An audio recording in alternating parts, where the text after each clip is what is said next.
Building na yan guys, nakita nyo yan, yung kulay pyramid na yan, yung style pyramid. Yan ay yung kauna-unahang building na naitayo dito sa Doha, Qatar. Way back 1980s. Kauna-unahang building na natayo nila yan. Kaya ginawang hotel yan. Lahat ng nila event dyan ginawa nung unang panahon. 1980s. Ayaw ko 80s o 70s, di ko na matandaan.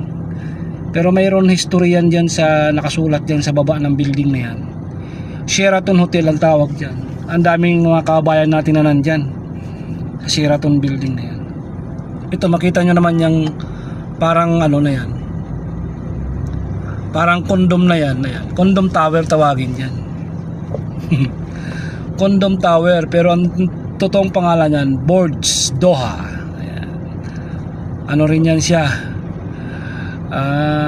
hotel, condominium, lahat na nandyan na, mga business meron.